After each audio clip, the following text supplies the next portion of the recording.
Chwedieni so guys say Friday 8th November 2019 na ene ACD aka nefu anu be 9 na adisuafo no SHS for no wo double track ne so gold no ese so mo kontia no pay sister Cassandra so phone no na ye musa kosan se anye bia wo mo benya akwa na se wo mo nya nkon sesan ye bi ho no mo a na mama awofo ahu ne ntem se de mo betwa de om be ko school bi na da na dwoada afi na mode ensesan ya na se changes bi e ho ba no menyi ni se bebo awofo ne sa enti anope be pe hu se if indeed say ebenada 12 November said the mo hihye no fi ahase no sa na tie say adesua for mo da go track so no ebeko school mu na awofo afiri eneyi ni ochine ya no aboaboa wo ho afutu a wo de bema akwankyira a wo de bema hyeto bi a wo be chia hye chobos ni mu ene gare bi a wo beto no china ne kwasi ada no aye bibia set na wo mo so da ho no mu da kakra no mayo mani sei o ma da o mu na last na so mu kodru ona 5 AM bell ni bomwa no man say yes yaba boarding school it's a version say sister Sandra be cheche say mu ye kan school asemi die sa double track ya ho no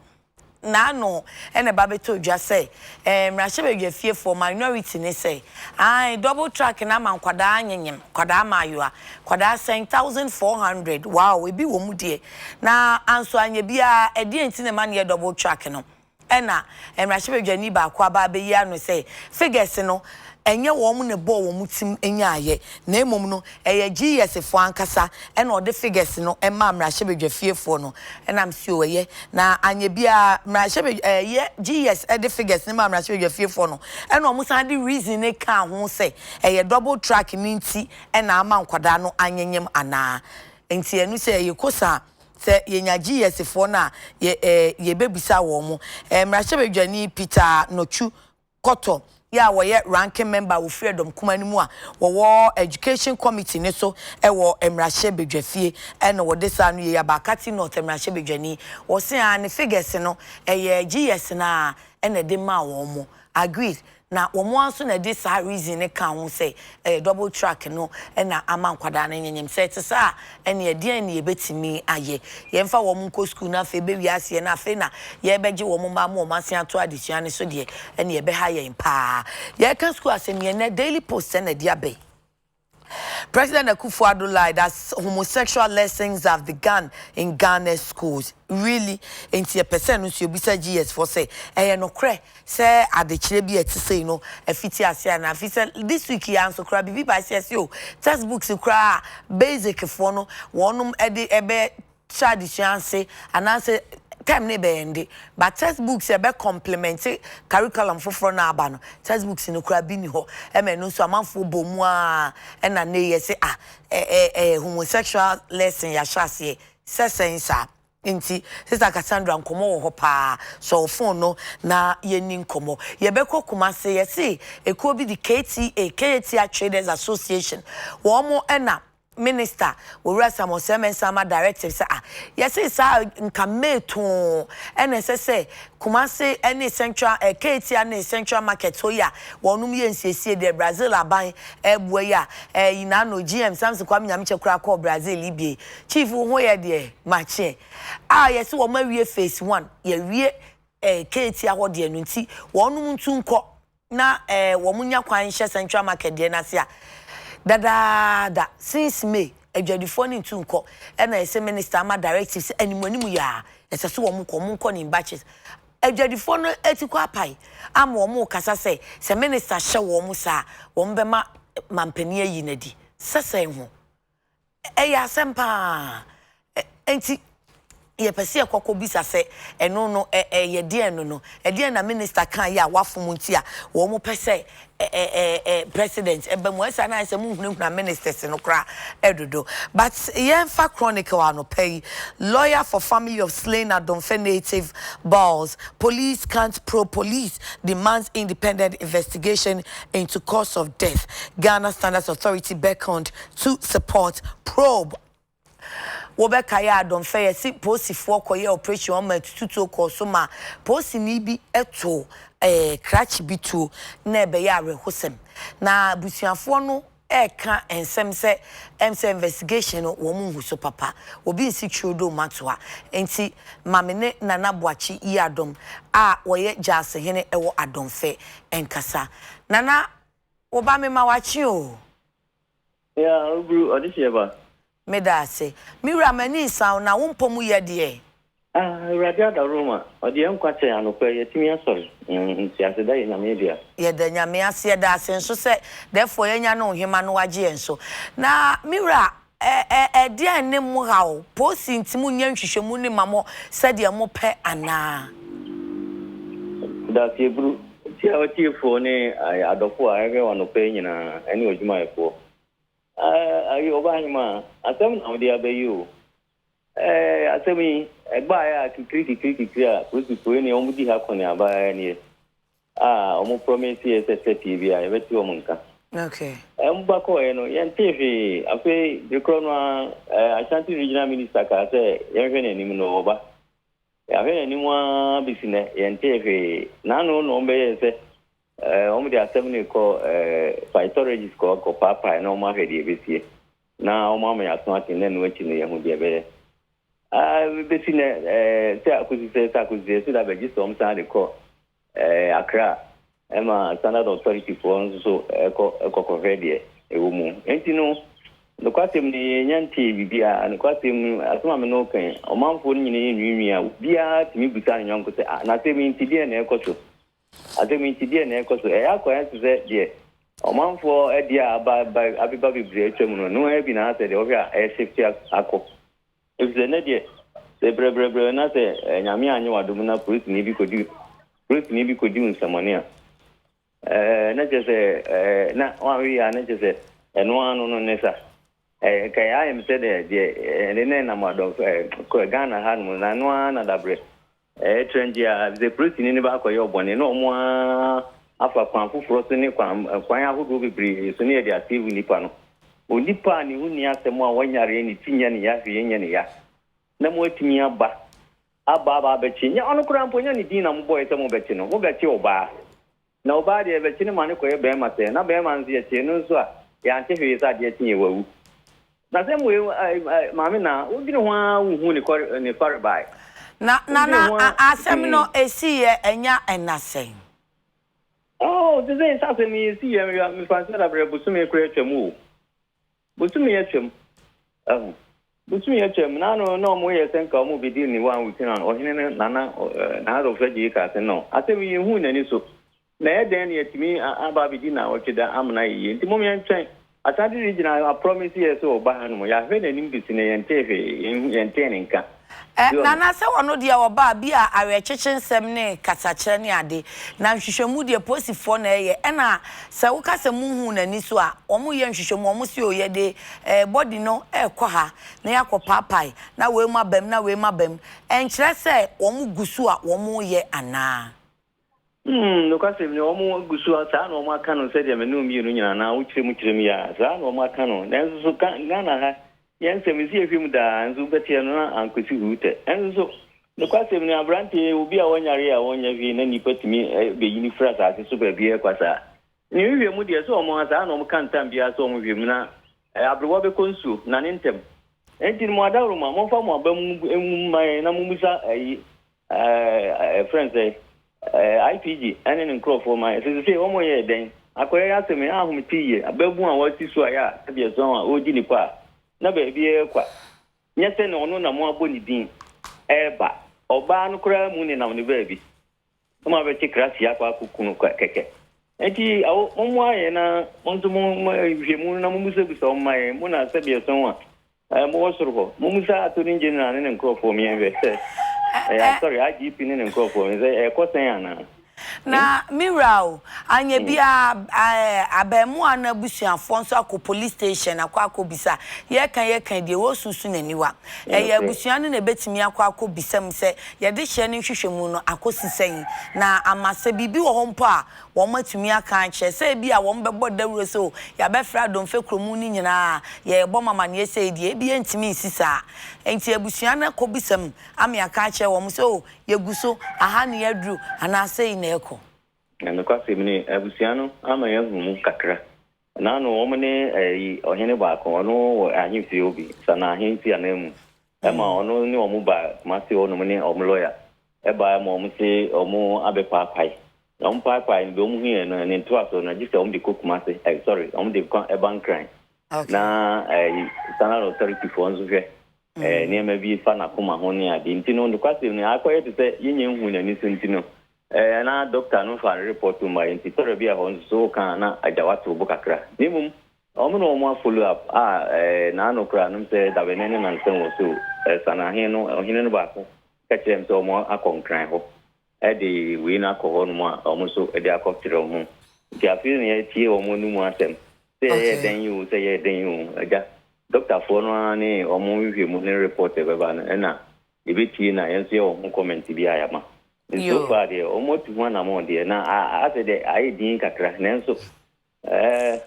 mo bu say ye ni say mo amoni aya re chichifo mo bu sa say ni enso ye timon kasa na aya ni kasa se be ba ko nchiri damfo nyina empanifo say kan na ntia na kan to se mo bu sa say ye ma ya re chichire no omanfo ni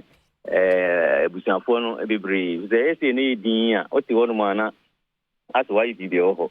enti no ya mo nto aso na musa no kwasem ni do time one report ne be ba ana bia so be hu na na mo tu fufura na se na enu mo asem a bia yen so mo ada mo ye de beto nsentrofo ni mama mo so mo de abo ayen se de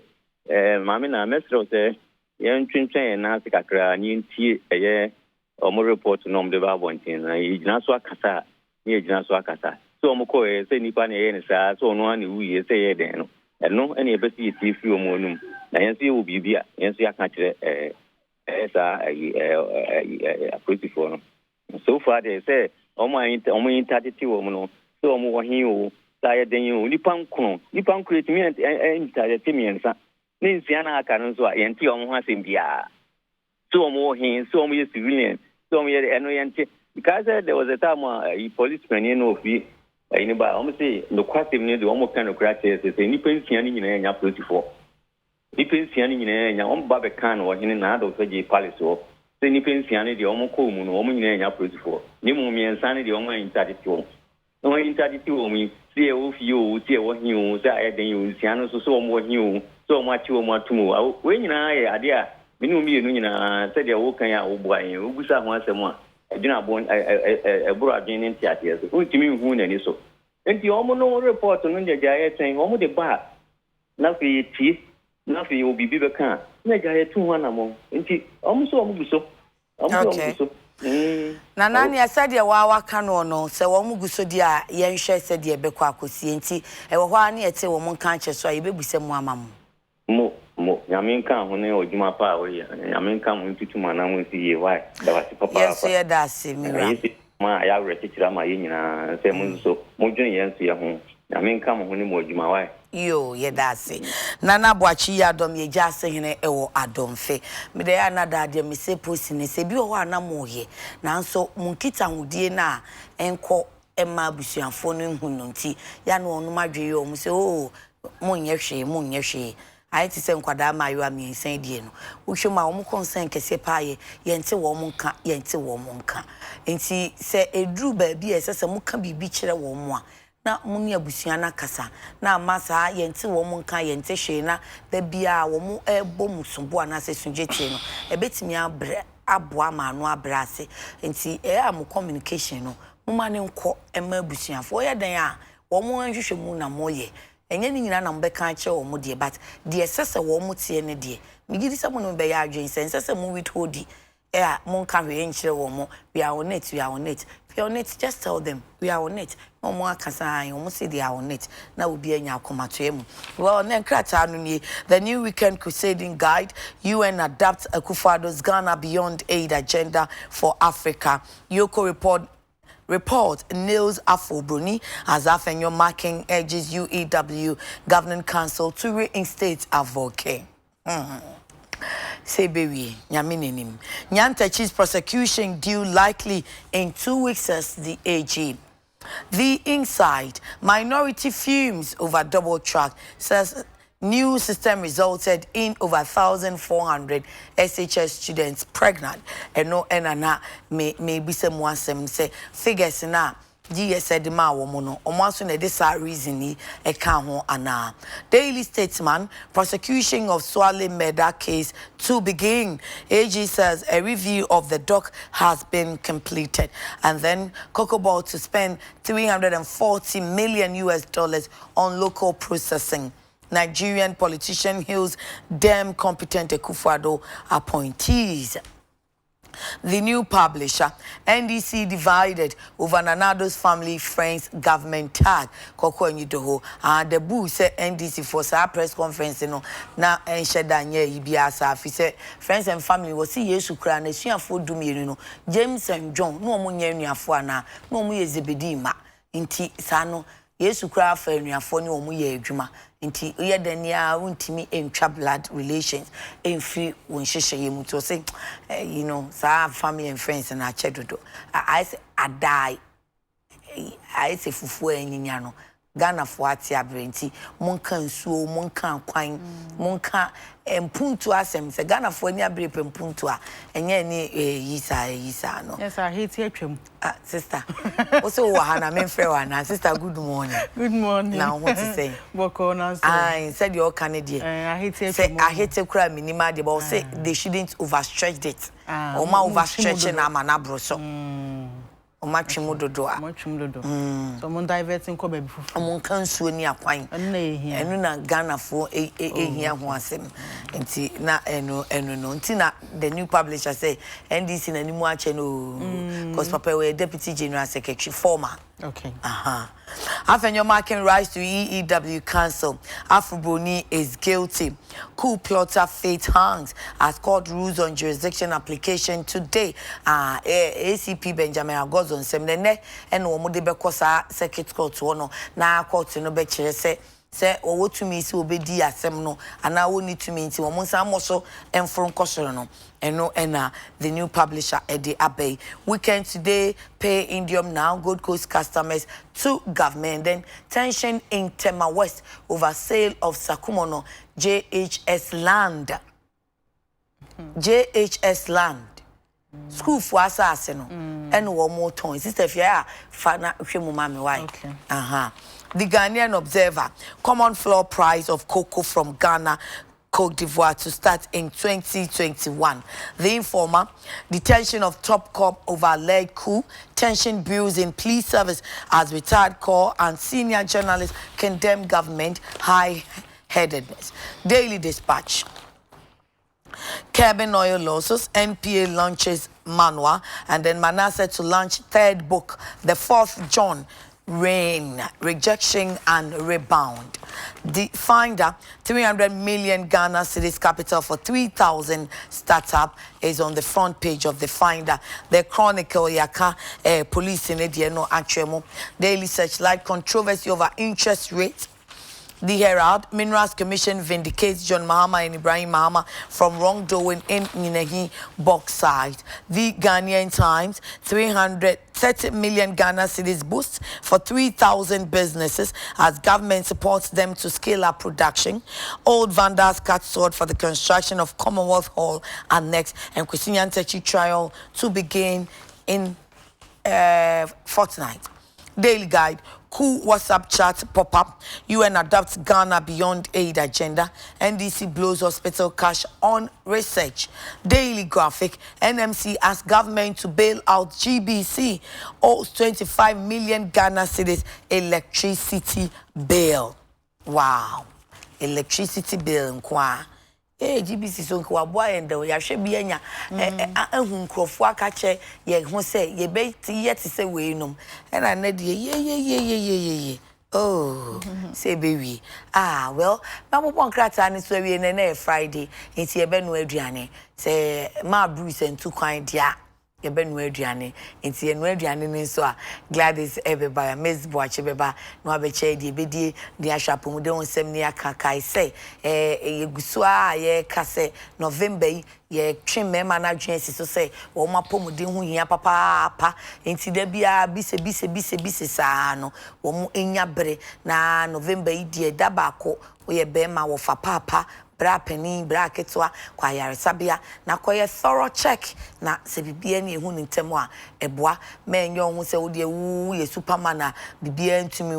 wo kontema eboa papa enti eno ne apomode nkomo ebedi won komo ene ebo mpuni mpu a ye hia NCC for ma ye din dodo e wo si wonum ye education akato na bro ne ye ba beto abai webe bosome ne na wotwentem na 17 December se na ye 8th enti bosome mpu ne sa ne fo aduana bi ne ye to abai na manfo ate ase abanu miensa na ye to ne bia de no ne nchechemu no enti ye hia wo mo a na enyoma bompu ne mpu na de ayi adwene mu kesene ne titu ye kwa akoto aba ni se ye yi DC ye to aba a kire ya adwene se ye pene so se ye ntu DC for so aba ana se ye ka se ye mfa amanyosem emra district assembly elections ni mu no wo mecha ma for crash ase a wo mo ka se mem wo mo ko vote yes wo mo vote no if we say wo ko vote yes a afa die ye de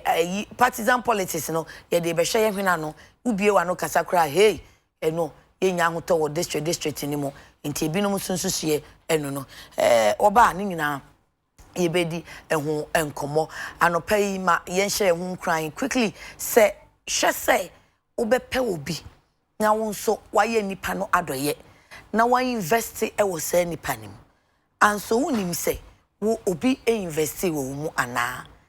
ai enya de wa twini sika e de ahwe wo school nko a ena obeka se obi invest wo memu enya de wa ma odwetire e de afiti wo adwuma ase pe ena obeka se obi invest wo memu enya de wode wakoto adwuma mi se kosua adwuma nko a ena obeka se obi invest wo memu obi tuufo obi bompaye mawo obi ma wakwankyere obi wo wawo wo ye mmere no obi hye wo nkran obi kenya wo enti obi boa wo ena ma wo dru ba bia wadui bia na ye wo maame bia na ye wo papa bia na ye wo sofo bi kura na ye wo teacher bi bia na ye wo senior bi wo adwuma mu ebra wo baaye no se de wo ka kire wo se eden na nso betimi etoda no obama bu na wusu menye bie mejai o se da bi wo betimi aye enti ko ba no obi sa ho ye de na ene wahu sa ade we ye ni so wo fa hefa ha de wo kwa ya ye ni se yo wo kodru a ya wo chia tena se twen opanyin ne beba ana se bisa na se ana se ye se no ni nyina investment ni bia wanya so mfa so wo fu kodru si we watwi wani wana wa ye chompiata wo mu a wo bia enye o enti anopai me se ba bia wadru bia no make sure se ube invest wo obi emu na hwehwe se obema obi aye yie obema obi adi yie obema obi nso afi 1 na wakotu obefi 2 na wakotre na achi bi onipa no kasa obekasa enya asmesia so obintin ni mu a unhusa so look out to invest in somebody to help and make somebody better. At least somebody did it for you and it's your turn to do it for some. Even if you never enjoy that kind of investment, necessity behoves on you to do it for others. Inti baby, what do you need to be to me aboa obi? She will be na invest anymore and make a single life better, and you'll be proud you did. Why? It's it. And your motivation, no, no. If you encourage GBC, I say maybe more. You see, you for what you do, my back junction can ya pa. Mudum papa. No, I say, fear no pa, besia na jono or trim pie moon. And why not take you over? And to a massive mudadem or Musi PDS acquire ECG by a massive mudadem. Seriously, and run no crans so ye fremo a monfa. Ya mamun, yes, sir. And run the whole day. Generator sisusa. Yes, Ramu. Yes, Ramu. Don't so new. See, Mamun creative bisa. Say, challenge by yes, idiom wejuma.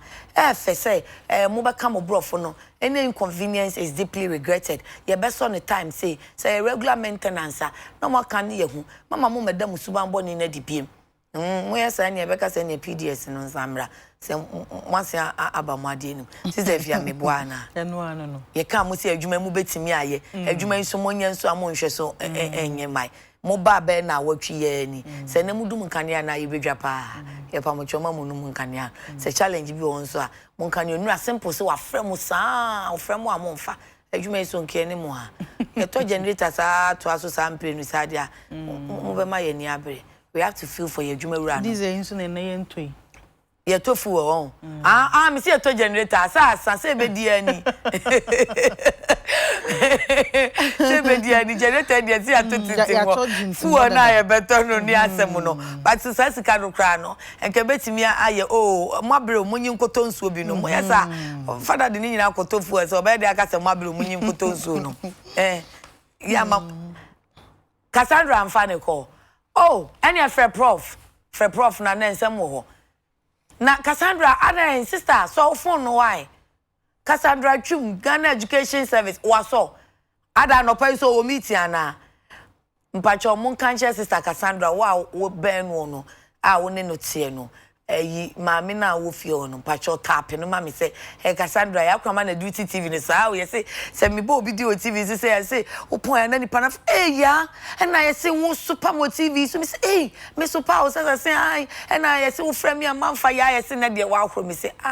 ya betumi ayesa me tu e ma no de na etimi ye ntimi huro nipa na kana na me ka Joseph afunti Cassandra me mpese e chobeka say ya na wo di mi TV so na wo super me amanfo kra na frame me ka che me enti amanfo me am report me ho amam say mun ka che ne say me nyan super no but me see on fa ne phone no na wonim say ade achi obia TV station radio stations ne ya sorry amu be di atem say na anopetutu na enkrofo ada na mo frɛ time we ya na e mo ni show ne ya frɛ atam ben biem ne ye be frɛ we discuss obedagi now uka so be PR now also be anything and sister Cassandra fa phone e call PR bia ne wa wo institution bia no ye frem ahomache na munya ya temdidie na ahomache ya na ye be frem papers na ba aka mo asem ne die you should expect say ye be frem ana e ha mo fa nchen mo ka se wi anu mada se mo be kwa adwuma so na makoche na me da no mada mo Nyan super na fa na be super no oh, someone say we dey light note. But serious, you say be on ma. We are later now my friend say, "Na how much am free here dey?" Me say, "Oh dey, sorry, but you say 6:30. Na 6:30 na how much say share. We be sorry yan ne. We dey won na adwe wo so yan ni we bi nkwanse ase. E na ada no wache wani. Me sorry ba yan ne. We dey o say ade nchie. Papa sorry, sister sorry ni enfro. Ni no say o twi ni mu aba be fa call no, don't worry. Oh, we dey on a friendly note. Mama kwa over so na beni eja kwabena oben kwabena ben ha prince me enka twi kakra kwabena ben me ne kwabena ben kodi nkomo kwabena ben ye chairman ma Ketia Traders Association wo mu na Ashanti Regional Minister Openisa mo semen sama directive wo mu de president ehunehuna no wo hye ya ye bema president ayiwadi hada na ye wo blackmailing mpanyimfo isa ya nso ye wi ebesi akase mpanyimfo no wo mu nye wo mu adwuma ebisa no mo so mo ha wo enti eja ben ma che ye ni ami nyaba na mo ho te sen nyame adom oja choye ye da nyame ase ye da ase so se wafa ofre no ya na ade nche enti ye frɛ mo sa ye ntai nyamo ye da ase pa na wopani adan na ye wie central market ne fa bi sa yi enhyehyɛ ya mpanifo ye Brazil aban boa yen ni ye redevelop Ketia central market ni Ketia wonum nyina ni ye wie fa bi na muntunko since May musimuntunko minister ma directive mo the president nwuna minister na nra ma frɛ ho press conference mo how pa ne say no me da ti bebre na em se obo na kwan na maka ma se no ayekiti kakre di enye wo wapi mira kwan wo ho wo de akirechire mu ye mi pese me kire ni say ahun say sa kegite adwuma wo ya wo ho no e purpose a obo ko fa ba ye no it seems say some of them answer so we defeat the purpose no say also omo ko se bisia no aja ba adwuma no wo kai act no a it's a special purpose vehicle. That special purpose vehicle, no. It's a umunya board wa. Ebe maintain ejumano. And I beg ejumano. Miracle say act bay or what kind agreement and actor. But agreement. Okay. Okay. So ushomwa. Anka Master Center market is one. Anka enya kura say you want to be here we dia. No ke that be you for because you go over. But end of the management no ni nyama no manipulation to name sa de ma de zaman so na you know so ho ni mi chiro no I don't see the ma o mu ehu se no the case you are for no sa I tell you the dada no a ye no em enti no aduma kini je aduma wo ho no o ma tete board wa Minister of Finance Minister of Local Government otunfo e wo ni report ya fa ejadifo yi bi so wo so CPRG for almost by Momo, almost so report. Only Mitchell, and I hear managing as you may. Since Papa, two for big car, a woman, it's free mayor, and but the same. I said, really, wow, you're the qua, and I said, God, on the year, or 7 months of prayer, tell the city, and I walk you and woman. They don't make us answer. Interviews are why you know this is piano. And I'm thinking maybe through my make us ask the moon. Like a lot of people say, I see my kind on the say, why you we? The idea why you know, and so the Juma is all you, and your port in the Juma. Or play a supervisory role on fact directive port no say because at the end day, no, port no, Omunia, Omunia, Jacob na ben asem no se wunya nkyere mu me ananra me ne wo kasa ye wo peace so amene minister kasa ye no o se me kura me bisa wo se de opani Simon Semensen ye no eye ne kwan so ano no ana wafom wo se enye nadwuma na ntia kye se enka ye ne kwan so but enye nadwuma ni nti ana no wo se board no be ya enka since May board no wonye na mantam ni nyina wono ne minister se bibia si aye be frɛ no se aden na we say ekoso enti board no in a way kra no wo mo ne di nkita ho na se wo be ka se ya watrashie ben ebro so enti mo pese mo be di directive ne so you know can say enema wo ja be mo se na wo pese make us watrashie no eno ne say what you are facing people that yedi ma wo bia no then kofa all the shop number no emfa emraso which is say asema wo ka no e be time ya sa to ati say de May ni ewo mu no a sa ne ma no ewo ho ni na ya ni ma ni na kaka because before say you dey my location no that you are taking bio data that taking your picture you put out next of kin with old shop number or new shop number on the site can with ya if you would trace kakura no e momo alert e would say and you know they all be no another here no there I don't know what that and the other what side be sa I don't know am me taking them free mo me who say say papa na hekira e gai entimi nkoto that's my ya no Eja ben edien na obisa eja ben to bu asena cheche yemu edien na obisa make her say or say muntu nko ba bia ya wie no in batches de wetua ni sika yemfa ni kima no yenya ni sa in stages said ye be ya ba bia yenya nye ye no ye betimi afiti ase aye ho beyond that obisa bibibiem asoma wo say de sa to na board no kuso a e ye wo duma kege kwa ya chomo sapo nyina ma womo amubu in so aka central market for na animu ho no a ye bebu e fe ne sei omo building no okay na all of a sudden wo see you nya safoache na yen san ko fa obia old shop number and so in to say my nya to say computerized view nemum yen turn hard copy so yen so mo so ma wu ni wa no so ade so wo e fe ne sei ni pakwo no ni o photocopy o sa wo original e wo nkofo no into me dia no kwase o sa ye du e na so wo kusa no ye nwuru eni ehu ni nine okay I process na eguso a e ko dada okay na Mirai where dia enka okay Mira where dia sanke no ani se board no e be ka che so minister we mpo dia ye dada enti se wo hard copy a se wo soft copy a ye betimi ama won saka na esese mu ko free press conference e ka se an sa directive no odi ama se ye nya nsafo ane che na ye mfa hard copy kwan so enche no enti ye be kan che president am na yi na e wo mu a ne se ka o problem a o di board no enka discuss e mo on stop process no yeah problem no process na what stop no say yen die kura no me no dey tell say you die okay because we are sa na process na ikuso aye for no wo sa chukwa chire okay ye o busa no ye ka say ye form ni aye sa de no a e be take another 4 months review and tell the department about the room board no ke me ya wo so be pa jo ono na e chairman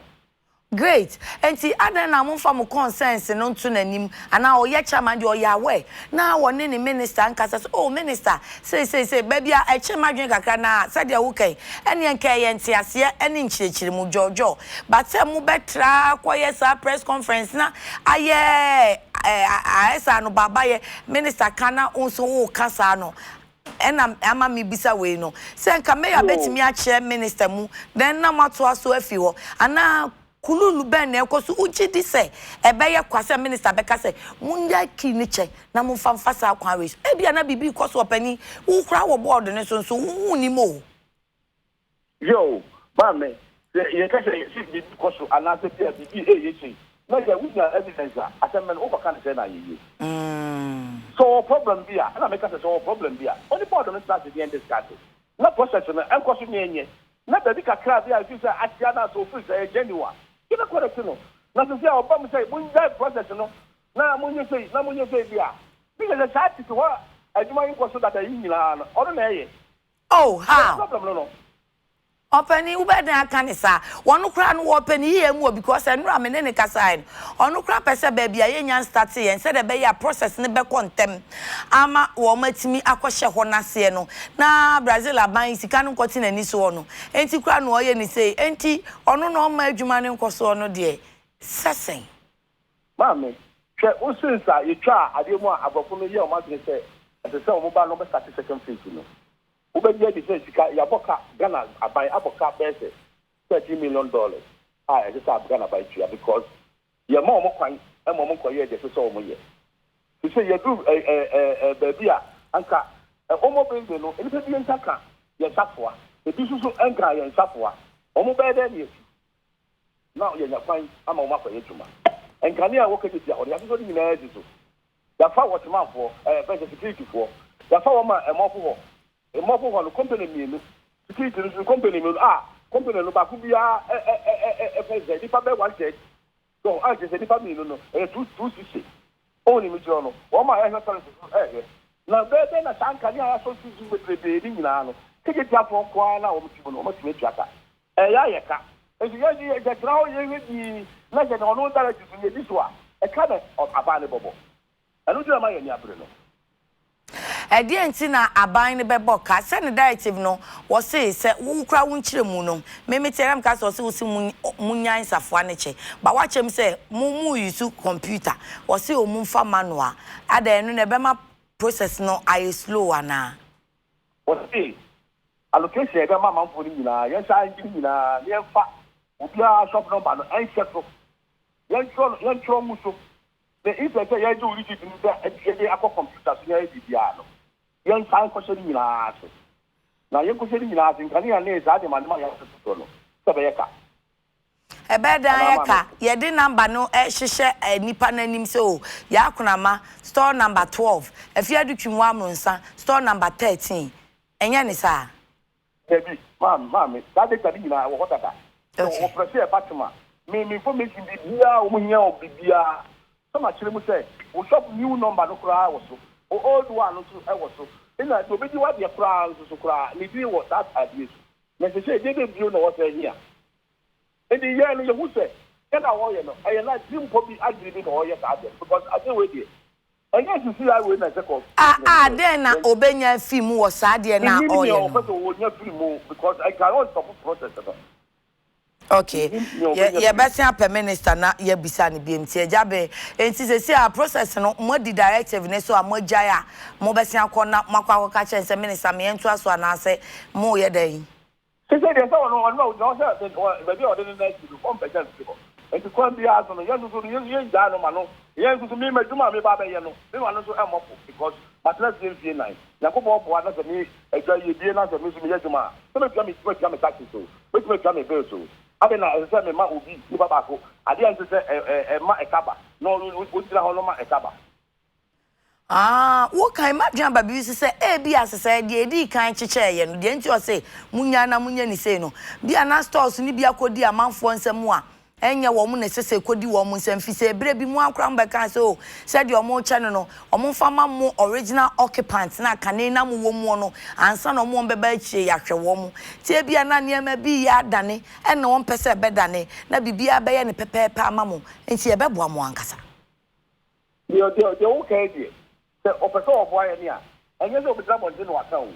obi ya de no no ate no ama police wate no o ni mi tro no what wate no evidence. Now we have over charge. Okay. Make it for you. Make it about 25%. That's that for. Any problem there? And the year, don't want to pay for it. Because we need to feel and be none. We thought I feel like that account. It's me, Yajuma. Oh, yes, no more. Papa, I don't know. Most of it's level. Now, any purpose, also, I, Yajuma, what depends on you. And the German, you never know. One question, mammy. Now, who let my brother say now, Yajuma? Yo. So what years are there? Then man wants to do. That's what you want to say. Aja kwabra ben Adekye Nsroma da se. Opani kwabra ben ye chairman MKT Traders Association KTA. Yenko Daily Graphic Prince just ye benyo Honorable Simon Osemensa na ye bisano ensem bakumienu bia. Daily Graphic NMC has government to bail out GBC owes 25 million Ghana cedis electricity bill. The chairman of the National Media Commission, Mr. Unauthorized, has called for the intervention of the government to enable the state broadcaster, the Ghana Broadcasting Corporation, to pay 25 million Ghana cedis electricity bill it owes. As a country, he said, we still need a public service broadcaster, and the GBC is best suited to play that role if it is enabled and given the needed capacity to do so. However, he said, in spite of all the consultations, funding continued to be a problem. Mr. Unauthorized made the appeal when he led a delegation from the NMC to pay a courtesy call on President Nana Addo Akufo-Addo. Or say public broadcaster. Now GBC or that's a public broadcaster. See, I saw Jessica. Sister. Yo, I was for Daily Graphic double cratano any day SRC na a year cratano and nimu a front page na honoma and na ye jinai. Na ababe to just Ghana Broadcasting Corporation GBC Jumakuno, Omoden Kaniaka 25 million Ghana cedis. Artist a more do ye pa. Na no na ayo mo adwendwen wo mu hu kan befa so mo betua sesikai wo mu ene mpanyifo bi no mo ne chese mo din sa wo so do no a ejanka bosia mpa nko mo penom de atua sa kai da ho nkane aka na so mo tare ana awai a mo ne mo totontoto na no na chairman Dwamsani Emma National Media Commission NMC ye na ya wodu ayeboafo wajina so dia to abani se di dema da wonhwe na wonfa ne ho enjim na ekai a wo mo de 25 million Ghana cedis no wo betumi ye firi honom se da be ya wo mu ye adwuma eja yam hihye bia kra ntumi emma anampo yedum kane a wo so betumi a complain bi wo de kane yedum kane a ase wo ntumi nkane kese ni senta banhwe na wo mo a wo pa se da be ya sa kai a ayedo so po egu wo mo so na mo da wo mo ndwan ye wo madwendwen no wo betumi ayi de firi honom wo mo se wo man ye hia ayede obodwuma ku ba ku bi a ejanka ombetumi aboaboa ban woni ma bebremu a wo hwe so GBC ene saa adwuma ko na ejanka ombetumi aboa ebada obomu a na so ekoba sa je bi aban ka bi wo ho na se wontumi anso masne anyi afiri ho no kakra ma wo mu a na bi a niema entumi nkoye mu omu sa adwuma wo so mo ye de bo aban no se bi na se bi so entumi ankwa ankoba ne sa a che so de ho nsema ba no ra ayeboafo de sansem we to dwabra wo gina eye wodi aginatu ko bi animu edo mu ekọ o mampanyi Nana Addo Akufo-Addo office ekochia no honom no de sansemi etudwa yenko back page of the Daily Graphic nenshe esukuru phone cry na omunko back to mama armor meter na omunko boa back page of the Daily Graphic old vandals begin $42 million hostel project at University of Ghana a $42 million hostel project to help address the accommodation challenges at the University of Ghana has begun. The 4,660 bed facility project, to be known as the Commonwealth Hall Annex, is being facilitated by the Old Vandals Association and financed by a private firm, KPMM Civils Limited. The project will be made up of a 302 one-bed block, 552 two-bed block, 3,806 four-bed block, and a 32 two-bedroom lecturers flat. It will also have an 8,000 capacity auditorium, a shopping mall, and a sports complex. A sword cutting ceremony has taken place to officially commence the project. Hey, Vandals, my idea. I was for daily graphic Kratanechi a back page one on your demo aircrow. Na old Vandals on University of Ghana Moon. So make come ye pa or mu ye jumadin. And I'm a $42 million hostel project dollars. $42 million hostel project. Wamu ashasia, wamu ebabe man so wamu de aso akobo form. I will say wamu de bashase na ejumai anampo projects no wamu etume ne kama ye pa. We ebebua amasi ejuobi e osu aponi mo mpempi no ya no munya baby info muti into accommodation ya na ye wo help pa. Na so mu bomode no mutimi tu sa ye 42 million hostel projects na ebebua ye pa ma ye juobi osu aponi mo a wonya baby ediniti ato achese we ene wombote kase da wom akomaso no say 4,660 bed capacity facility project na chese yade a emusu yie pa emusu yie kama no chese Commonwealth Hall anes eno ni din a chese wonom de beto so nyame ado na chese mu wi a no say we old Vandals no eno mu afa ho ka womo a na ebo ama bibia tumi akoso na wo say eka no do so poni de eye adwumako bia ensha banse de KPMM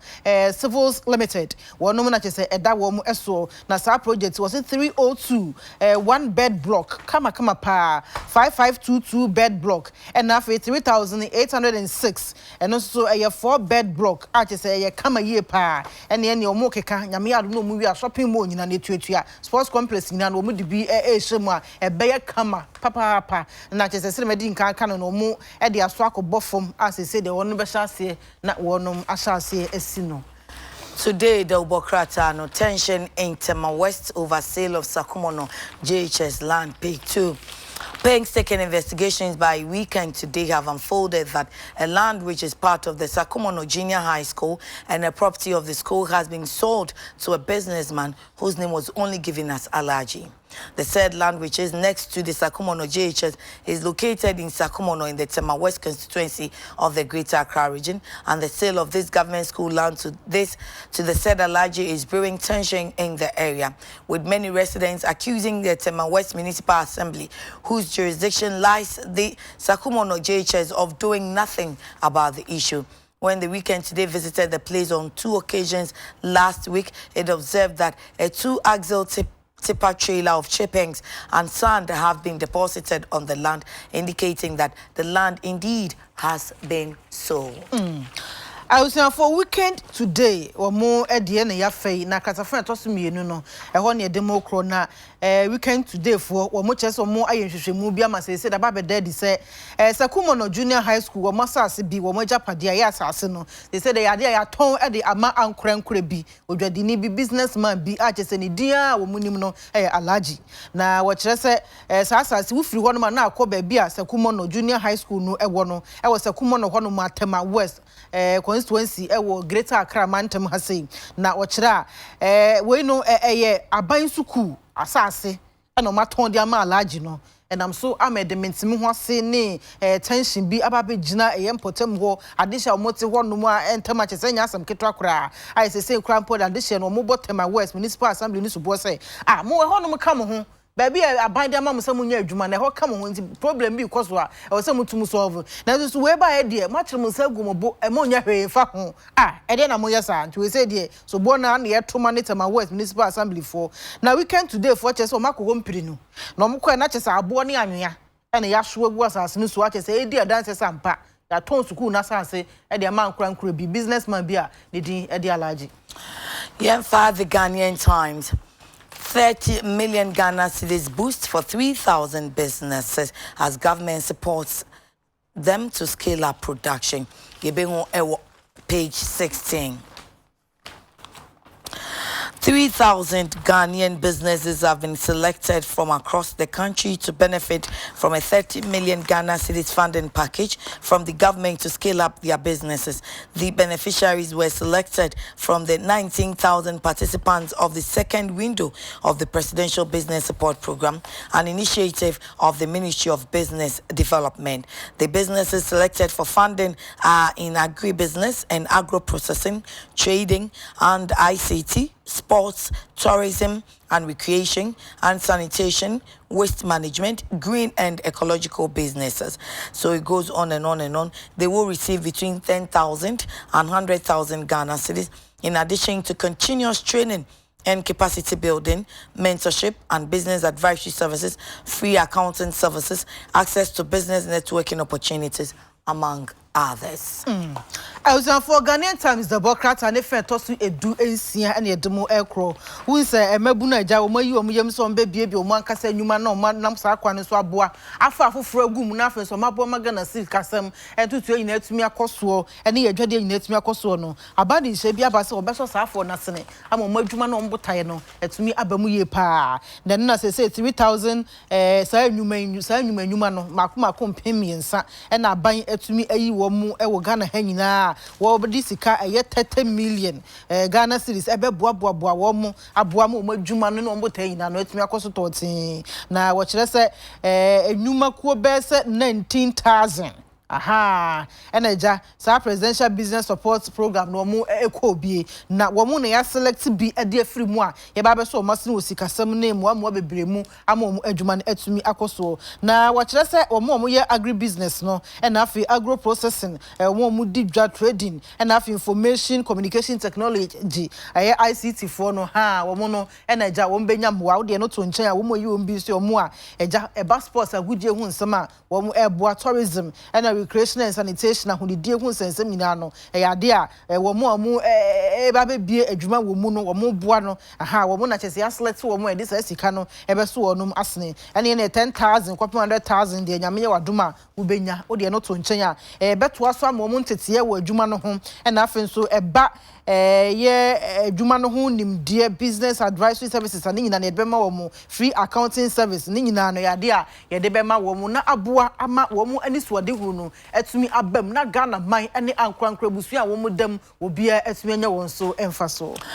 Yemra, page 4, Ghanaian Times, where Kwesi Nyantakyi's trial begins in fortnight. The trial of former president of the Ghana Football Association, GFA, Kwesi Nyantakyi, will begin in a fortnight. The Attorney General and Minister of Justice, Ms. Gloria Kufu, told Parliament yesterday. She explained that the prosecution delayed because of the murder of a principal witness, Mohammed Ahmed Swali, in January this year. She said the death then necessitated a review of the docket, which has since been completed for the case to be presented in court. The AG was on the floor of Parliament to respond to a question by Mr. Mohammed Abdulaziz, the MP for Mion constituency, who wanted to know what had happened to the case. I was for Ghanaian Times, the Democrats and one that's woman Katafe so and nine any demo aircrow. Kwesi Nyantakyi, one and AGFA or more presidents. Aha. Once announce the investigation be much as a who sends and baby pay my jaya warning catch.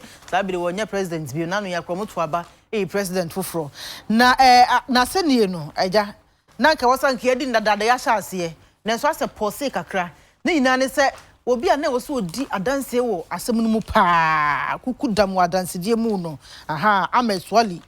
January na ye nya ne ntie se ajaminfo bi akotwa ne kwan mu ama mabonitu prensa koko ne kwa hu ne bi so aho ko wi ase abrantie wi ya nti adanse no na nya de ase court frɛ nya ntachi asem no ko betima kɔ honum akodi asem sans wa ye funura obodan ho nya asem geto wawu a kyesa nam soma ya twentwan ye nase a na ɛno na attorney general de ato dwa sɛ ɛno nti kura na asem no wo mo twentwan mo nase no they said de na ɛwɔ so mo review docket name biom kyesa mo komu biom wo ma ni nyina awie anyame adoma enche kura be 2 weeks age se die animu yi wo mbe sha ase na ntachi asem no wonum atumi edini kama aha na enra maami eye attorney general this ansem we etu dwa na wo kyesa Mohammed Abdul Aziz ono nyamfo wonabo wonna ye MP e wo mio constituency no pesu ohun ba bi ase ne nadru ni ba bi asem na esi kro na mama mi di sankyerechire mu yi ebetu dwa ese nyame adoma ebia na otwumenu edi animi wo mbɛhya ase na agya wo mu edi asem no sanse nipa ne wo so odi adanse pa na ye bo no tuo no nti mo mu kwa asem no mu bi wo mu docket no ye review no mu ko mu bi ese o mawie enche wo mbɛhya ase edi Yanko Daily Guide Obokrata nim yenhyase wo page 3 cool WhatsApp chat pop up. Telltale WhatsApp chats among the alleged coup plotters are making clearer the depth of collaboration that existed between ACP Dr. Benjamin Agozo and the Alajo proprietor of the Citadel Hospital Accra, Dr. Frederick Yao Macpam. Investigators of the alleged coup plot in which ACP Dr. Agozo has been implicated are said to be in possession of about a dozen-page WhatsApp communications between the superior police officer and the alleged plotters, particularly the medical doctor.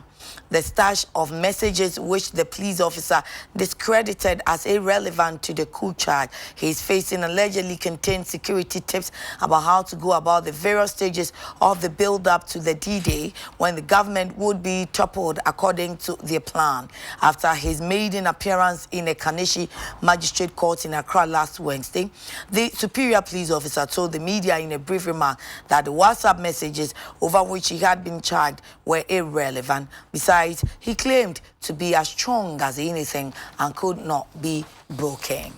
I was for Delhi guide, the Democrats and if to me and a demo aircraft. We sent check one eja, a bimu, yes, so more perch, had the hour more airplot, on person to a banu egu. Then I baby just a post in balcon and eja. I say a bad advice, bambo home, a footobia, no demo money at the day. I dare say, said ye, one doctor back on a Citadel Hospital, Accra, Dr. Frederick Yao, Macpam. Eja womun komo bia no mudie fa eyeku no ho WhatsApp nkomo bebra no mudie eba security tips ane e de ma omuni ade nyina no se de apie patch se nya asam ketwa a ne no de ho nsam aba na wache se sa messages na dos ye pa amaja police officer mpo de atu dwa se ebi wokra mpo de tu dwa se ehu hia e masa ku no achese no utie nkomo no a eyaku no nkomo a ena na eja wonom ebo na hu se nanu mpede no kogina Kanishi magistrate court no opie ye no woni sam twofo twetwe nkomo nanu ukwada no e ma ne nsimo de tu dwa e kire se de omugya so a charge no kwa ne hu hye hia ehun hye hia no on de eja ne hu ode ne pa we strong na ni nye ne ntoto achese eja bibia ye bebusa ne bias no obetumi ayi ano nya de a obema we na eja se de no court no ba betini sunsum so na ebu na bamu one day that's why ye ni police officer just say ahodi an wodi di ni police officer no wada su gina mu den bibia mbu na bam achese ode ho nsam abadeli guide the workers and fan etoso miensa yenko nsia no ne hwe relief for sickle cell patients ebenyam relief for sickle cell patient page 6 daily guide. Vice President Dr. Mahmoud Baumia has launched a public-private partnership PPP that will see the expansion of access to sickle cell medication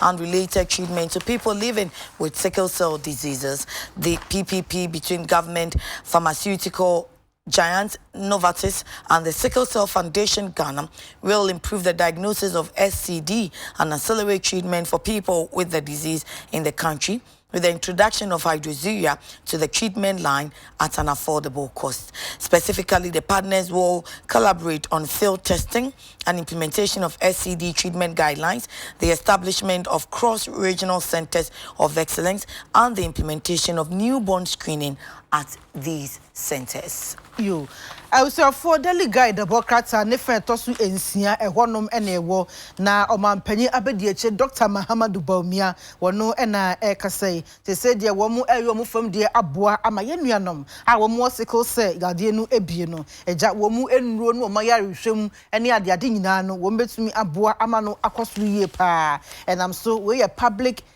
private partnership PPP wo mu aya mamre akwakopa ho entoma achese no ebetumi abo sickle cell enuro no etumi eduru woni enya yade ne bie sickle cell fo no etumi eduru woni maboboa no ebo mu treatment a yetumi aboa wo mu yie pa na ama bibia etumi akoso ekoba ne sade a wo mapomode ho se na betumi akoyie pa na PPP wo mu ne aban pharmaceutical adwuma Novartis and a Sickle Cell Foundation Ghana one beka bom ama ba diagnosis ni ade ni na no matumi aye ni and a bad treatment na kasanso a wo matumi ayi wo muyem ede ama one e sickle cell ni bie wo mu nro ensam nyina no wo behwe hydroxyurea ni nyina na ebima mu bi ama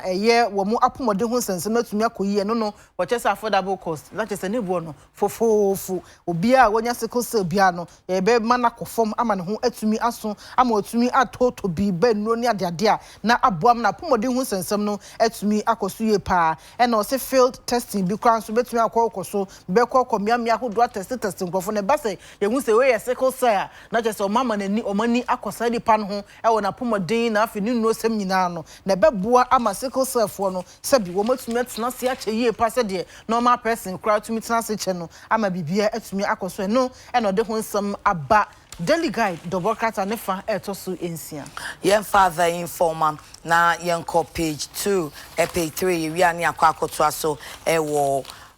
page 5. Now the informer page 3 no tension of top cop over alleged coup, detention of top cop over alleged coup, tension brews in police service as retired cop and junior journalists condemn government high-handedness. There is simmering tension in the Ghana Police Service over the arrest and detention of Assistant Commissioner of Police Dr. Benjamin Agozo in connection with an alleged coup plot and the unfair treatment reportedly being meted out to him. According to sources, both senior and junior officers, including the top echelon of the police service, are beside themselves with rage and anger over how distinguished officers are picked up for questioning relating to mere WhatsApp comments regarding the hardship and the excruciating poverty Ghanaians are currently experiencing under the Akufo-Addo government.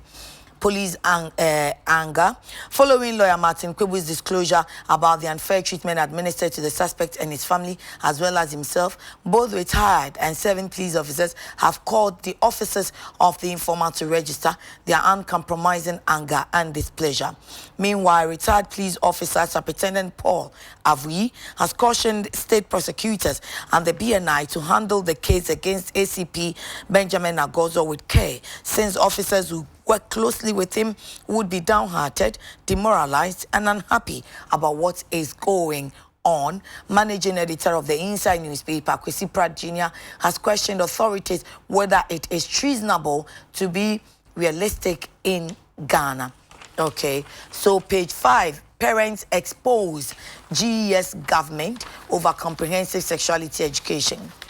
In spite of the denials by both government and the Ghana Education Service that they have not approved of any textbooks meant for comprehensive sexuality education, CSE, for use by pupils in the primary, JHS and SHS levels, parents have insisted the Akufo-Addo government is being economical with the truth. Some parents last Thursday boldly walked into the offices of the informer, holding in their hands copies of the approved textbook titled Golden Social Studies for Senior High Schools. New GES WASI syllabus covers the entire syllabus recommended by WAEC and GS for the paper's perusal. The livid, editor, so quote, editor, you take this textbook and open page 169 and see what is there. These people are lies. They want to pollute our value system, and the angry parent said. Consequently, the informer had no choice but to open page 169, and lo and behold, the page vividly captures the following types of family systems: nuclear family system, extended family system, blended or reconstituted family system, cohabiting family system, communal family system, and same-sex family system. Same-sex family system boldened. The livid and visibly angry parents asked, if they say CSC was not part of the school curricula, why should they include it in the approved social studies textbook on its page 169? We are being forced by school authorities to buy this particular textbook as one of the recommended textbooks for use by our wards. So, government and the GS must come clean on this and stop throwing dust into the public's eye. The textbook, written by a certain Emmanuel Asaridonko, comes as the second edition of the Golden Social Studies for Senior High Schools. The Informer. For informer the Bokrata ne fa toso enum ene edemo ekro aha na we no unse enchae na ban de betu dwa anampo asoye hwe nwumasu ansam so de betu dwa se de eyade a eba senior high school a enamu nsam e wo se etumi kire nkoda no se de be ya wo metumi ehu ne ma ne ma bi efa eye enamu nsam ehu eme no abatan ne Ghana fododo no abogu ye de tu dwa se dabida enkoda kura ye nkyere omo sa ade yi hwede omo ye ne be sa achiro mo school demo ene ne be gigon ye num shokura ne yeda de bia ne yeda nkoyie many etu ya no gu abanso ma abandi tu dwa se da bi matwe asan Ghana Education Service for crowns so babon ti bi tu dwa se da bi sa mo mpede ne ya twe asan na no ana ababeto dwa se mo ntwe san sa o mo ntwe san sa ene Ghana Education Service for wo mu enwuma bi eye social studies no kra ne bi ne yade a ebi wo mu amenam so abata dodo no a tese wo mani abre a tese nya asam keto a ene yesi nanu ya wada ne sei no abatan bi ene ni bre wo mbowura informa wo mu office wo mu konso mu kita eye textbook golden social studies for senior high school for de no eno no Ghana Education Service wa ye ke for syllabus o ma je atum ni ade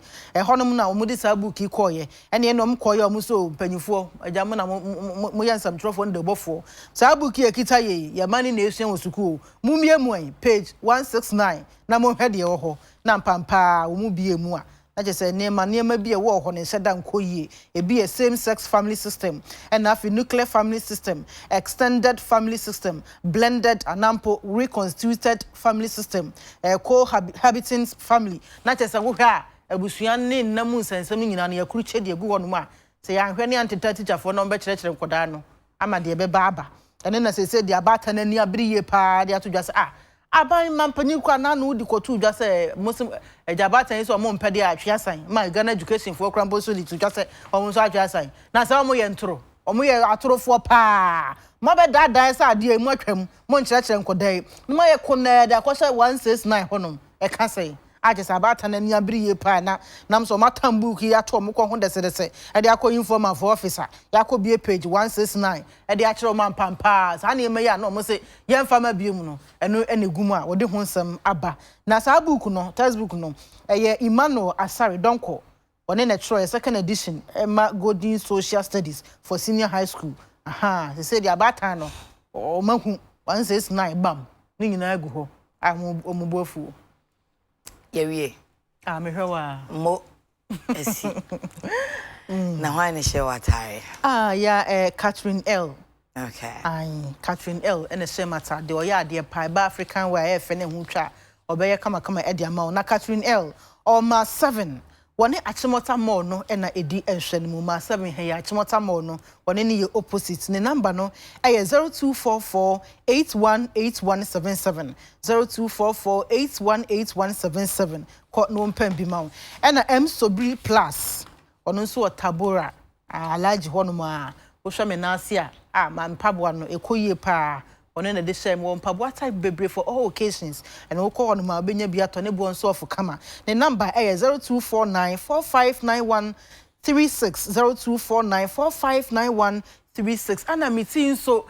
Snash Beauty Care wonom ewo bubuashi old station wa e bad dreadlocks a fe ne ho tene tie pa obeye ne kama e de amount onu so num bo de fofofo ne nkoda dos ne senti wo tena se ane se wabo oti kama e de amount ne senti hwe esna se kira kwan ewo bubuashi old station wa do duru ho a wo so persistent na obo eye dreadlocks a fe pa na num bo fofofo no obia e be kire mi so su de na eye Mr. Michael Nana akomia sachi tema community 18 SD asori mu na wo ena ye wa woda onyame nhira no ntu nkwam ofa mfie bebre nka ho obi sade ne ya ne mede wakoma so bia so nyame enyema ho we efu nua bema nimpon Samson odame honom ena eba ya mo abuchafo ya dan ye ho akwa ye ko ba pa afi ye beko muka sese ma abruso nko a ye be hwe de ekukie na still ya create awareness afa mema pomuden ho thanks to aiming scientific herba and in alternative medical hospital enti mo twen ye basisia